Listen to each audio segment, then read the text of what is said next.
I entered LaSalle ng 1987. 4 years na ako doon. 4 years yung engineering doon is 4 years lang eh. So I was on my 4th year. Kaso I felt parang I was a bit lost. Naghahanap ka ng something that would excite you. Okay. Ngayon, my father, rin siya, PMA graduate din siya. Okay. Kaya, ando doon siguro sa subconscious ko yung buhay ng military. Pero nung gumraduate ako ng high school, supposed to be doon yung pagpasok, I was not interested then. Time na yon kasi nag-enjoy ka ng bagong college life, gimmick kayo, ganyan, yan, dating girls, ganyan, di ba? So, maraming distractions. Kaya, ganon. But, nung nag-fade na yon, for some reason, parang, siguro, I was just brought there, parang may God's hand na nagtulak sa akin doon. So, I took the exam nung 4th year na ako. And sabi ko, sige, subukan lang. Then, physical exam. Then, next thing you know, I was on the bus to Baguio. Sabihin na natin, talagang incidental. Pero nung, when I passed the exam and in preparation for the physical, exam, so, yun na, tinutulungan na ako nung, kumbaga, kino-coach ako nung father ko. Kasi in preparation for the difficult life pag pumasok ka ng pagkakadete. Kaso, communications officer siya at that time at he was taken in by the Navy para may additional communications officer. No? So, lumipat siya. Ngayon, I wanted to join the army sana, no?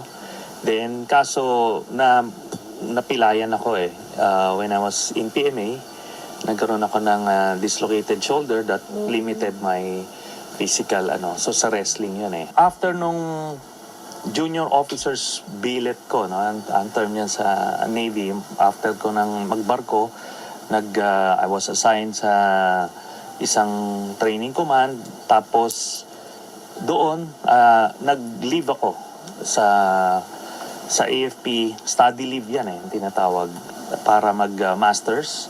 So doon ako nag-masters, mga early 2000.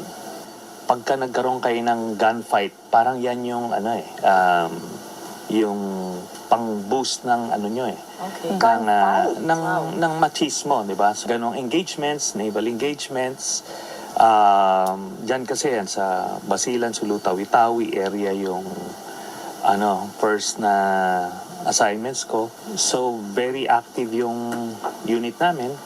Ganon. But, hindi, while yun yung, kumbaga, ikinatutuwa ng mga sundalo, but ang pinakang memorable sa akin at saka yung pinakang crowning achievement would be to be part of this, yung rescue. So, back in 1998 yun o 1999, yung barko lang namin yung naka-rescue ng mga survivors. Kasi we were the first to really go out. At the peak nung typhoon nung lumabas kami. Kasi the other ships opted not to rescue during the early stages kasi baka yung barko nila ang lumubog. So kami, we went out at marami kaming nakuha survivors, 32. Siyempre, normal naman ako na nakakaramdam din ng mga ganyan. But, pagka kasi may naval operation, yung adrenaline nyo siguro nag-overcome nung fear, whatever fear that you have. So, yan, early on, pagka-graduate namin noon, nagkaroon yung Ipil massacre. I don't know if you remember that. Okay. Mid-90s, yung Abu Sayyaf, ni-raid nila isang town sa Zamboanga del Sur, no? At yung barko namin was the first to respond. Hinahabol yung mga Abu Sayyaf noon, so they were stuck in this island. So blockade kami, naval gunfire support. So mga ganon. I was designated as the procurement officer. So yun yung kumaga first-hand view ko sa corruption. I was appointed by my boss, na procurement officer. Yung boss ko, galit din siya sa corruption. So, nilagay niya ako doon to clean up the procurement system. So, naggawa kami ng ibang mga mechanisms para nga matanggal yung mga ganon, yung mga lagayan. But ultimately, doon yan sa boss is the commander. If the commander is not corrupt, kaya niyang The followers, ma-influence. Oo. yes. So, nung nilagay niya ako doon, I had the backing of my boss.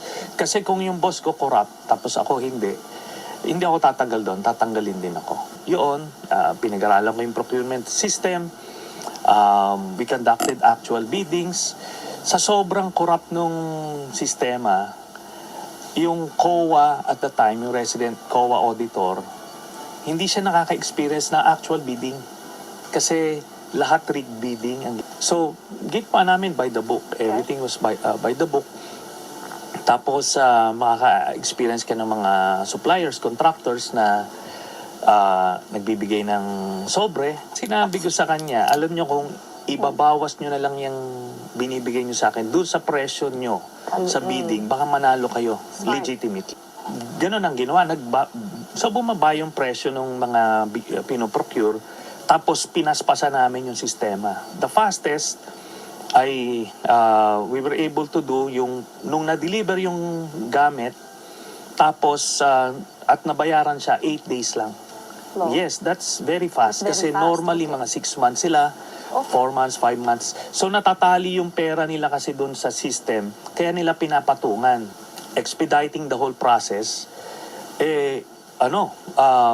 hindi natatali yung pera nila. Itong nila, binabawasan nila, gano'n. So, So 8 that days worked ang out. fastest, pero ang average namin is 23 days. From the time na nag-deliver Okay. sila, 23 days, bayad. Naayos namin yon. Kaya That's we were wonderful. able to save a lot of money. Hindi, ganito, even pati nga sa mga, ang tanong sa akin, pati ba sa mga anak ko, stricto ko, ganyan. Even my friends could attest to that. Maaring ang impression we were detained for 7 years. Ako yung parang joker. Palaging, lalo na sa loob ng kulungan, may mga ganyang reflections Pero ang situation kasi noon, aside dun sa corruption sa military, na yung sira-sira yung mga gamit, then yung mga ibang commanders, binibenta yung bala at baril sa kalaban na pumapatay sa mga Correct. Then yung pabaon system, basta talagang sobrang corruption. Ngayon, ganun din yung sa national government noon. Si GMA, kaliwat kanan yung corruption. Pero aside from that, meron kasing inuutos dun sa mga kasamahan namin na pumatay ng mga civilians. In this particular case, mga operations, mga pasabog sa iba't ibang lugar yan.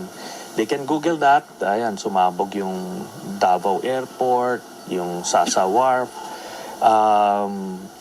Alam niyo, dalawang beses yun So, the Davaoenos may hate me now, But noong 2003, isa sila dun sa mga pinaglalaban namin nun kasi marami namatay nun.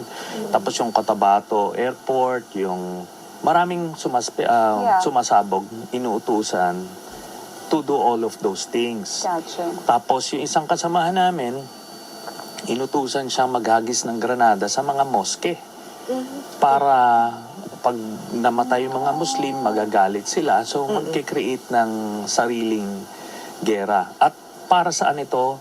Para magkaroon ng pondo from the US at that time kasi yung may war on terror Yes. yung US because of the 9/11. So nag-ano sila ng mga ng funds sa lahat na may mga local na terorista, bibigyan ng pondo. So kailangan mag-create ng ganon. Yun yung hindi namin ma-reconcile. Ang tinuro sa amin sa PMA, the AFP is the protector of the people and the state. Nandito kami, inuutusan yung mga kasamahan namin to kill the very people na sinabi namin yan sa commanders and ultimately I had a meeting with GMA herself kumaga sinumbong ko yung nangyari.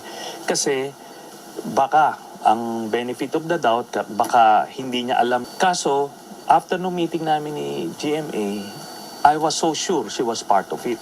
Kaya, ano pang gagawin namin? We needed to present it to the people directly. Kaya, parang press con yung dating nun, para ilahad namin sa taong bayan yung nakuha namin ng mga documents. Sinasabi ko, ito, nagre-reconcile siya. There was a plan to bomb civilian, Ngayon nakuha ng mga kasama namin. So, yun nga. Ngayon, I wanted to be sure kung may sanction niya yun. Kaso, I was waiting for her to be curious man lang, na tipong, ano yan? Sige, imbisigahan nyo nga ito. Ang nangyari, hinarang she was just quiet. Tinitignan niya, tapos sinabihan ako nung isang general, sabi niya, Iho, that is need to know. They did not deny it. So, paano yon? Ibig sabihin nun, totoo yung operation na nangyayari. So, anong pwede namin gawin? Ano pa? Ito na yung Commander-in-Chief eh. Saan pa kami magsusumbong? We needed to present it to the people. Kaya, that's what we did. Ngayon, we were prepared na kung yung taong bayan, deadmahin lang nila, wala na kami magagawa ron. Siguro ang analogy rito is dumadaan ka sa isang dark alley na may nire-rape na babae. Ngayon, ang nagre-rape, mga pulis. So, saan ka magsusumbong?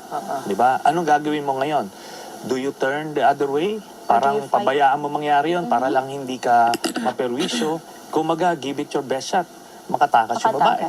Parang gano'n. Yun yung mga issues namin. Diba? Kaso, after nun, di ba nagkaroon ng Hello Garci, yung umamin mismo si GMA na nandaya siya. May isang part dun sa Hello Garci tape na sinasabi ni Garci na, sabi niya, Ma'am, merong teacher dito sa Basilan, siya yung, humahad lang dun sa pandaya nila, kikidnapin namin. Sinabi ni, dun sa Hello Garci, kikidnapin namin itong teacher na to. Sabi ni GMA sa other line, okay, sige. Ando doon, dinidiscuss yung cheating operation. At that's the very heart of our democracy. Pinagkait yung boto ng mga Pilipino para dito sa mga magkakaklase kami yung tinitingala ng mga buong tropa. So, kami dapat yung pinakamatatag. Kasi pag nakita nila kaming weak, magko-collapse yung buong grupo. So, ang ginawa namin, we needed to establish a routine.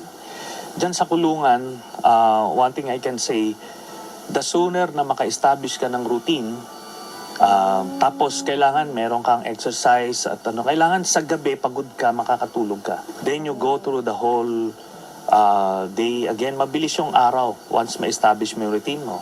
Exercise, tapos mag-basketball kami, then we meet, maraming, tapos magbabasa ako ng libro. Kumaga, ganun yun. That's for myself. Ngayon, for my companions, kailangan yung recreational activities. And ang most effective way is yung visitation ng pamilya, mga kamag-anak. Yun yung nag-uplift ng spirit ng lahat. Making sure that we have that schedule na divert yung attention. So meron kaming basketball tournament, chess tournament pa nga kami, pati games of the generals. Kumaga lahat, you keep your mind big. Yung grupo kasi, yung Magdalo. And by the way, we pronounce it Magdalo kasi yung Magdalo kila Aguinaldo yun eh. Wala kaming connection doon. Para lang ma-differentiate yun ng tao. So kami sa Magdalo, nag-decision kami na gusto pa namin mag-serve sa taong bayan. And we wanted to know if the people would want us to serve them. So symbolically, by joining that race, malalaman namin yung sagot. Kaya ngayon, ako yung being the face of the group, ako yung spokesman, ako yung itinalaga. So sumali kami doon, lumahok. Ngayon ng time na yon, kung gugustuhin ng GMA administration na hindi ako pasalihin, kaya nilang gawin. Kasi pwede nilang i-block sa courts yung pagre-register ko, ganyan. Okay. Kaso, gusto nilang sumali ako kasi once mag-apply ako, mag-file ako ng candidacy ko, matatanggal na ako sa serbisyo. Wanted me out of the AFP. Kaya in-encourage. Kaya, tsaka confident naman sila na hindi yan mananalo. Have me declared as a nuisance candidate. Ang nangyari, nasama ako dun sa opposition slate. So by being in the slate, hindi na ako pwedeng ma-declare na nuisance candidate. So, kumbaga, may mga factors that help me win as a unit, no? So 300 plus families nila, lahat friends and kumbaga, yun yung pinakang network. I started yung mga retirees kasi nakita nila that kung ano yung ginawa namin noon, kami man yung nagsasakripisyo na nakulong, pero ginawa namin yun para sa kanila. Specific, yung background kung bakit ako nagsimula ng Oakwood, kasi mga reklamo namin sa AFP, di ba, na hindi mababasweldo, gano'n. So yung mga ginawa ko na bills doon, una, yung pagpataas ng sweldo nila, no? Sweldo at pension ng sundalo, police, teachers, iba-iba. So, pangalawa doon, pati yung subsistence allowance ng mga sundalo, no, uniform personnel, yun ang unang kong tinutukan na ipasa yun. Tapos yung AFP modernization law. Dahil noon nga, luma yung mga gamit ng AFP. Because of this law, ito, bago na yung mga barko, bago na yung mga eroplano. So kumbaga, yung primary reason ko bakit ako pumasok ay yun muna ang tinutukan. Then eventually, pangkalahatan na. So yun nga, from yung government employees, pagpataas ng sweldo, then yung 4-piece law, yung tulong sa mga mahihirap. Yan, kami ni Senator Laila De Lima ang nagpartner para maipasa yan. Yes, sir. So, marami pa. Tapos yung mga reforms sa AFP, sa bureaucracy, anti-corruption, maraming i-expand yung program. Gotcha. Alam ko yung kritisismo dito, sinasabi ng mga may kaya sa buhay na nasasanay daw yung mga parang dole-outs, parang nag-i-encourage ng katamaran. Hindi naman. Kasi ito, talagang kapos eh. Yung mga mahihirap na pamilya, kapos yung kita nila. At nagpapaaral sila. So ito, habang nagpapaaral ka, kahit papano na-offset nung gobyerno yung gastos mo sa pagpapaaral. Yun naman, pagka naman nakatapos yung mga bata, magiging productive members sila ng leader. Nung panahon ni President Aquino, ang executive program ito. Pero nilegislate natin para kahit sino na yung presidente, hindi na matanggal yung programa. Yan po yun. Pinipursue natin. Gaya nung palagi ko sinasabi, 2017 pa lang ay nagdesisyon na yung grupo namin na mag-file ng case sa ICC dahil protektado ni Duterte yung mga alagad niya nung panahon na yun eh. Yung walang government agency nag-iimbestiga nito, yung kumaga to make these people accountable kasi siya mismo kasama, no? Yes. So, kaya doon namin dinala. Kaya hanggang ngayon, tinutulungan namin yung ICC magkalap ng ebidensya, testigo para mapanagot yung mga mastermind at mga principal actors nung war on drugs, yung extrajudicial killings na nagdulot ng libo-libong pagkamatay ng mga Pilipino. Yung batayan dyan ng mga kababayan natin is yung ebidensya. Kasi makikita nila mismo dito kung inimbento lang ba yung mga ebidensya, gawa-gawa lang. Kasi sabay-sabay tayong mapapanood yung paglabas ng ebidensya. Yung mga senator judges, yung media, at yung mga nanonood ng mga live streaming nyo, tsaka yung live broadcast. Makikita natin sabay-sabay. So alam natin, marunong tayong humusga kung ano yung totoo at hindi, at kung ano yung tama at mali. We're definitely getting stronger. And not only dun sa mga modern equipment natin. Kasi talagang no match tayo dun sa equipment ng China. But at least itong ginagawa natin, we are going out there with a certain level of confidence na hindi ka naman basta-basta wawalisin lang, no? At bukod pa riyan, yung ating posture by strengthening our ties with our allies, no? Okay. Sa US, Japan, Korea, sa Australia and EU. So marami na tayong katulong dito. In Right. that sense, lumalakas yung postura natin dyan. We're hoping na pag nakita nilang nandiyan dyan, may mga puwersa ng iba't ibang mga bansa na tutulong sa atin, hindi na gawin ng China. Kumbaga yan yung mas maganda kaysa magkaalaman sa gera na.